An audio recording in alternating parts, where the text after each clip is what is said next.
여러분의 건강지킴이 건강튜브의 강영훈입니다. 반갑습니다. 선선한 바람이 불어옵니다. 이럴 때 천고마비의 계절이라 해가지고 정말 먹고 싶은 것들 많잖아요. 하지만 참아야 하느니라. 비만은 나의 체질이 비만이다가 아니라 이게 질병으로도 관리되는 그런 부분이기 때문이죠. 여러분들, 그래서 좀 더 쉽게 그리고 효과적으로 다이어트하는 방법, 오늘 건강튜브에서 확인해 보도록 하겠습니다. 그냥 다이어트가 아닙니다. 한방 다이어트에 대해서 설명해 주실 분, 부산 해운대 진한의원의 김효진 원장님 모셨습니다. 반갑습니다. 안녕하세요. 진한의원 김효진 원장입니다. 근데 원장님, 그냥 다이어트는 많이 들어봤는데 이게 한방 다이어트는 잘 안 들어봤어요. 이게 어떤 건지 좀 설명 부탁드립니다. 네, 이제 일반적으로 다이어트 하면 식이요법이나 이제 운동을 병행해서 칼로리를 섭취하고 소비해서 관리하는 것이 대부분일 텐데요. 네네. 체질적으로 똑같이 양을 먹어도 잘 찌고 잘 붙는 체질들이 있거든요. 네네. 그래서 칼로리만 관리해서는 뭔가 지속적이고 근본적인 다이어트를 하는데 한계가 있습니다. 네.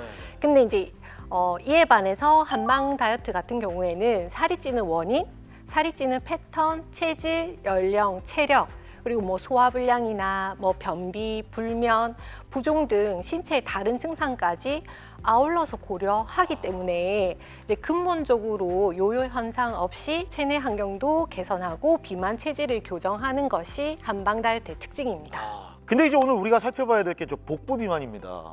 특히 또 우리 어머님들 굉장히 많이 보고 계실 때는 어머나 나는 뱃살이 너무 많아, 그 뱃살이 안 빠집니다 라고 하는 분들 굉장히 많으시죠. 복부 비만이 다른 부위보다 특히 더 위험한 이유가 어떤 게 있을까요? 네. 그 체지방의 양보다 체지방의 분포가 더 건강에 중요하다는 연구 결과도 있는데요. 특히 이제 복부 비만인 경우에는 단순하게 체형의 문제가 아니고 몸 전신적인 신진대사나 또 면역 체계 이상 신호를 의미하기 때문에 우리가 혈압을 정기적으로 체크하는 것처럼 사실 허리둘레도 자주 점검하는 것이 좋습니다. 복부 비만도가 높을수록 뇌혈관 질환, 그다음에 대사증후군의 위험도가 2배 이상이 되고 허리둘레가 5cm 증가할 때마다 사망 위험도도 10%씩 증가하는 걸로 알려져 있기 때문에 다이어트를 하더라도 내장 지방 다이어트 뱃살을 빼셔야 합니다. 네. 이게 그래요. 비만이 질병인 이유 중에 하나는 복부 비만이고, 그 복부 비만이 우리의 목숨까지도 앗아갈 수 있는 질환을 부를 수 있습니다. 뱃살 한번 빼봅시다. 그럼요, 여러분. 자, 혹시 나도 복부 비만일까? 나도 배에 셀룰라이트가 많이 쌓였다, 울퉁불퉁하다, 옆구리살이 해운대 해수욕장에 남겨놓고 온 튜브같이 불룩하다 하시는 분들, 오늘 건강튜브 끝까지 집중해 주셔서 날씬한 가을을 한번 맞이해 보자고요. 피트 피처링 김효진 원장님과 함께. 자, 오늘도 건강튜브 본격적으로 시작하기에 앞서서 우리 건강튜브의 영원한 친구가 있습니다. 바로 부산의 아름다움을 자랑하는 올드머그입니다. 대한민국 최고의 커피숍이라 할 수 있죠. 이 올드머그에서 댓글 남겨주시는 분께 저희가 드립커피백을 선물로 드리는 이벤트 펼치고 있습니다. 다이어트에 대해서, 내 뱃살에 대해서 궁금한 점 있으면 우리 김효진 원장님께서 답변해 주실 테니까 댓글 많이 달아주시고, 댓글 달아주시면 바로 올드머그 쏩니다. 자, 이제 본격적으로 뱃살에 대해 파헤쳐 보겠습니다. 여러분의 건강을 끌어올릴 우리는 건강 튜브. 왜냐면 사실 뭐 중년의 뱃살은 누구나 고민하는 거예요, 그렇죠? 근데 젊었을 때는 어머 나 날씬해, 나 왕년에 진짜 날씬했는데 비키니 입었는데 하다가 나이 들면 한 50대면 이렇게 살이 이렇게 배에 집중되는 이유가 뭘까요? 나이살이 1년에 한 800g씩 증가하는 경향이 있다고 알려져 있는데요. 네. 그 이유는 이제 30살 이후로 근육량이 매년 1%씩 줄어들면서 기초대사량도 떨어지고, 또 이제 중년 이후로 내장 지방이 쌓이지 않도록 방어작용을 해주는 성호르몬이 급격하게 줄어들면서 뱃살과 옆구리살로 나타나는 내장 지방의 증가가 현저해집니다. 젊을 때에 비해서 이제 지방과 염증 물질이 쌓이다 보니까 살은 너무 찌기 쉬운데 오히려 빼기 힘든 악순환 상태에 놓이게 되는 것이죠. 이게 선순환이 아니라 그렇게 악순환으로 들어가는구나. 근데 아까 우리 그 뱃살이 건강에 해롭다고 했잖아요. 중년 이후가 되면 사실 뭐 생애 전환기 검사해가지고 40부터 막 검사하면 대부분 뭐 내장 지방 뭐 이런 거 많이 나온단 말이죠. 거기서 이제 비롯되는 질병들이 어떤 게 있는지. 특히 이 내장 지방은 피하 지방이랑 달리 유리 지방산의 형태로 굉장히 형태가 불안정해가지고 혈액을 타고 전신 혈관을 잘 다니면서 혈관도 좁히는 부분도 있고요. 또 최근에는 이 내장 지방이 히스타민이나 아디포카인과 같은 염증 물질을 막 뿜어내면서 혈관, 조직, 장기, 세포, 관절 손상을 부추깁니다. 네. 고지혈증, 지방간, 고혈압, 당뇨, 통풍, 심혈관 질환, 뇌혈관 질환, 또 치매나 일부 암의 원인으로 작용한다고도 알려져 있고요. 또 갱년기 증상도 허리둘레가 증가될수록 심해지는 경향도 있고, 또 이 수면 무호흡이나 코골이까지 유발하다 보니까 만성 피로도 유발하게 됩니다. 이게 그러니까 이 뱃살이 찌면서 우리가 여러 가지 생활 습관병이라 부르는 뭐 고지혈증, 당뇨, 고혈압 같은 게 바로 따라오니까 그게 제일 문제가 되네요. 남자들은 그런 거 있거든요. 목욕탕 가서 보거나 아니면 이렇게 친구들하고 운동하고 막 씻을 때 보면 야, 너는 윗배가 많이 나왔다. 야, 너는 아랫배가 많이 나왔다. 그러니까 복부 중에서도 윗배가 나온 사람이 있고 아랫배가 나온 사람이 있고 윗배 아랫배 다 나온 사람이 있어요. 예. 이게 그 형태에 따라서도 그게 좀 다릅니까? 네, 한의학적으로는 이제 뱃살도 그냥 단순 지방이 증가가 아니고 뱃살도 다 같은 뱃살이 아니라고 보고 있습니다. 먼저 우리 상복부의 경우에는 과식으로 인해서 이제 위 근육이 굳고 단단해지면 명치 아래에서 횡격막도 압박하기도 하고 대개는 소화불량이나 역류성 식도염을 동반하고 있는 경우가 많습니다. 그리고 배꼽 주변부 중간 이 구역에는 내장 지방이 현저히 많이 쌓이는 곳이다 보니까 이 중간배가 나와 있으면 대사질환을 동반하는 경우가 많고요. 배꼽 아래쪽 아랫배의 경우에는 대부분 여성들이 나타나는데 생리불순, 생리통과 같은 그런 질환이나 하지순환 장애로 인한 냉증과 저림을 동반하는 경우가 많습니다. 여러분은 이게 상복부, 중복부, 하복부 중에 어디가 좀 많이 나와 있는지 지금 한번 체크해 보세요. 예. 어디가 나와 있다고? 아, 그럼 빨리 저기 진한의원 가야죠. 어디 있습니까? 해운대에 있습니다. 해운대 어디 있습니까? 신시가지에 있습니다. 예. 장산역에서 내리시면 됩니다. 바로 검색해 보시길 바랍니다. 우리 그런 말 많이 하거든요. 야, 부은 거 그거 뭐 일주일 가면 그거 살 된다 뭐 이런 얘기 있어요.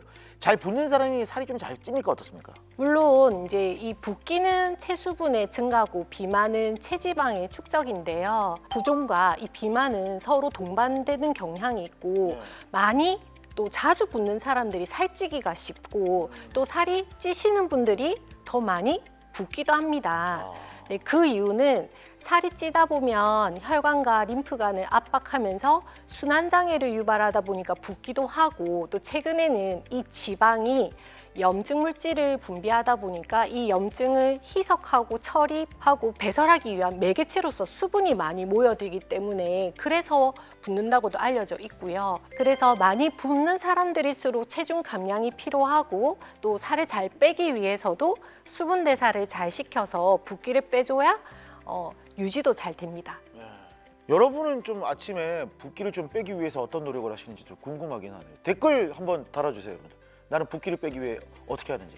왜냐면 사실 붓기가 좀 빠져야지 하루가 상쾌하고 화장도 잘 먹고 더 잘생겨 보이잖아요. 예, 댓글 달아주시면 올드머그 드립백 지금 드리고 있습니다. 저는 붓기를 빼기 위해서 아침마다 뜁니다.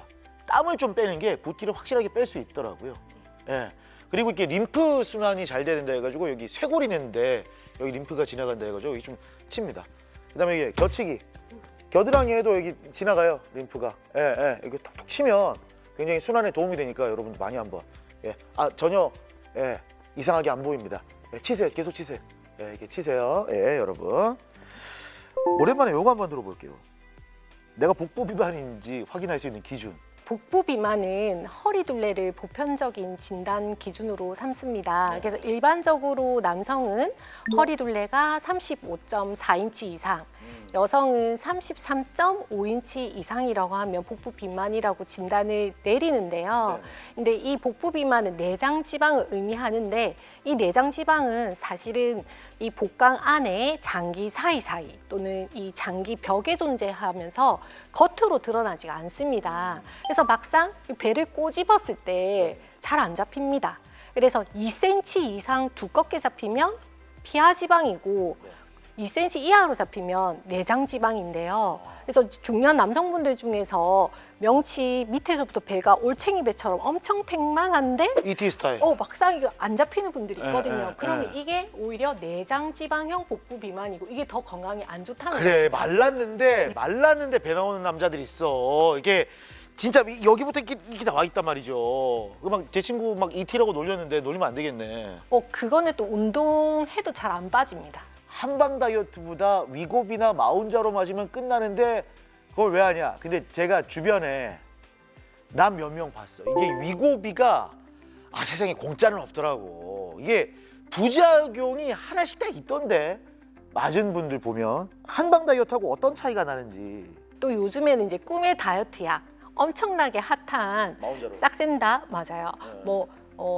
마운자로 위고비와 같은 이제 다이어트 주사제들 같은 경우에는 이제 장에서 분비되는 GLP-1이라는 호르몬을 사용하는데 주로 뇌의 시상 하부에 작용해서 배고픔을 없애주기도 하고 또 위장의 운동성을 느리게 만들어서 포만감도 지속시키고 혈당 조절이나 지방을 태우는 면에 있어서 굉장히 효과적이다 보니까 체중이 현저히 줄어들게 됩니다. 근데 체중 변화가 아무래도 급격한 만큼 근손실이나 탈모라든지 갑사선, 췌장 이런 담낭에도 조금 좋지 못한 영향을 미치기도 하고 간혹은 이 위가 느리게 움직이는 과정에서 울렁거림, 구토, 장무력증 이런 걸 유발할 수 있다는 것이 단점입니다. 이제 이에 반해서 한방 다이어트는 이제 중추신경계나 이제 호르몬에 직접적으로 작용하는 것은 아니고 간이나 위장의 기능을 강화시키거나 신진대사를 활성화시키거나 체질을 개선하는 데 특징이 있는데 물론 이제 식욕 억제 효과는 양약에 비해서 약하지만 상대적으로 불편 증상과 부작용은 적고 장기간 복용이 가능하다는 것이 장점이겠습니다. 이게 괜찮네요. 체질 개선하고 간 비위 기능 강화해가지고 내 소화도 잘 되고 혈액도 잘 돌면서 부작용이 없으면서도 살을 뺄 수 있는 감량 효과도 누릴 수 있는. 물론 뭐 양약에 막 이런 그 주사 놓는 것보다는 감량 효과는 드라마틱하진 않지만, 야 진짜 솔직한 답변을 해주신 겁니다. 그러면 이게 한방 다이어트 과정이 어떻게 됩니까? 네, 한방 다이어트는 크게 3단계로 나뉘어지는데요. 크게 이제 과잉 독소는 비우고 늘어난 지방은 태우고 모자란 기혈은 보충하는 단계로 나누는데요. 첫 번째 단계는 독소를 비우는 것입니다. 독이 빠져야 살이 빠집니다. 그래서 해독을 통해서 독소를 비우면 신진대사도 원활해지고 또 붓기, 뱃살, 염증, 피로가 더불어 좋아지기 때문에 몸이 더 건강해지는데요. 두 번째 단계는 이제 본격적으로 식욕을 조절하고 체지방을 태워서 감량하는 단계인데요. 이때는 근육량은 유지하면서 체지방만 선택적으로 줄이는 것이 핵심입니다. 그래서 위장에 포만감을 줘서 배가 안 고프는 약재도 쓰고 그리고 체지방을 마치 운동하듯이, 그러니까 운동을 굳이 하지 않아도 운동하듯이 대사율을 올려서 체지방을 태워내기 때문에 감량이 빨리 이루어집니다. 그런데 이뿐만이 아니라 이때 치료 한약재를 써서 소화불량이나 변비, 부종, 현기증, 이런 그런 신체 불편 증상들, 그러니까 다이어트를 방해하는 그런 불편 증상을 아울러 치료하기 때문에 감량보다 오히려 감량 이전보다 몸이 더 좋아지는 경우도 많습니다. 그리고 2주에 한 번 환자의 연령, 체력, 건강 상태를 점검해서 적절하게 처방을 하기 때문에 그런 불편 증상을 최소화하는 것이 매우 중요합니다. 그렇게 해서 한 일주일에 1kg, 한 달에 한 4kg까지가 몸이 견뎌낼 수 있는 한계 감량치입니다. 그 이상 빼는 건 사실 몸에 충격이 되거든요. 그렇겠죠. 그래서 3개월에 한 8에서 12kg를 목표로 하고 있고 또 이제 많이 빼야 되는 고도 비만 환자 같은 경우는 집중 감량 기간을 6개월까지 아, 네. 보고 있습니다. 이제 세 번째 마지막 단계에는 이제 감량한 이후에 모자란 기혈을 도와서 유지를 잘할 수 있도록 도와주는데요. 기혈을 돕는 약을 쓰면 생각보다 컨디션이 좋으니까 유지도 잘할 뿐만이 아니라 감량 목표도 다시 수정하기도 합니다. 그래서 중년분들 같은 경우에 근손실이나 체력 방지를 위해서 보약 다이어트를 하면 의외로 경과가 매우 좋습니다. 이 과정을 딱 들으니까 독소 비우고 체지방 태우면서 그 다음에 기혈 보충하고 이게 다이어트가 가지는 게 이게 살만 빼는 게 아니라 이제 체질 개선이 있어야 되는데 그걸 같이 가져다 주는 한방 다이어트네요. 근데 사실 이게 뭐 감기약을 먹어도 부작용은 있는 거잖아요. 이거 다이어트 한약도 부작용이 있죠. 뭐 모든 약은 부작용이 있지만 잘 쓰면 거의 없습니다. 네, 일반적으로 다이어트 한약을 복용했을 때 입이 마르고 덥고 땀이 나고 열이 나고 두근거리거나 어지럽거나 잠이 좀 안 오는 어떤 그런 증상이 있는데 사실 이거는 부작용이라기보다 체지방을 태우는 과정에서 생길 수 있는 자연스러운 양리 현상이라는 겁니다. 그런데 이제 우리가 운동도 적당히 하면은 괜찮지만 강도가 높을 때는 우리가 두근거리고 손 떨리고 어지러운 것처럼 이 다이어트 한약도 운동할 때와 유사 상황에 있기 때문에 환자의 체력과 연령을 넘어서서 약 강도가 세면 앞서 언급한 증상들이 나타날 수 있지만 환자의 어떤 체질, 연령, 체력 상태에 맞게 쓰면 이런 증상들이 거의 없기도 하고 있더라도 며칠 내에 소실되거나 그리고 약 복용을 중단하면 48시간 이내에는 약이 다 소변으로 빠집니다. 그래서 그나마 있던 증상들도 다 사라지게 되는 것이죠. 근데 이게 요요를 아까 방지할 수 있는 뭔가를 말씀하셨는데 이게 프로그램이 있습니까? 요요 방지도? 체중도 예외는 아니어서 특정 체중을 세트 포인트라고 인식을 하고 유지하려는 경향이 있습니다. 그래서 체중 세트 포인트가 높으면 살찌기가 쉽고 낮으면 체중 유지하기가 수월한데요. 근데 단시간 내에 이 체중의 세트 포인트가 낮아지기 어렵기 때문에 지속적으로 할 수 있는 방법을 선택해서 감량을 하고 유지를 해야 됩니다. 근데 그 기간이 짧게는 3개월, 길게는 1년이라고 하지만 사실 평생 관리하는 거거든요. 근데 다만 이제 집중적으로 감량할 때에는 식이요법도 철저히 해서 하다가 이제 유지할 때 뭔가 가식이나 외식 등 뭔가 다이어트에서 벗어난 식단 자체도 일주일에 하루 이틀 이내여야 합니다. 그러니까 거듭된 감량을 시도하는 것보다는 안정되게 빼고 정상적인 체중 구역에 나뉘었을 때 그때 이제 약을 간헐적으로 먹으면 요요 현상을 방지하는 데 상당한 도움이 되게 됩니다.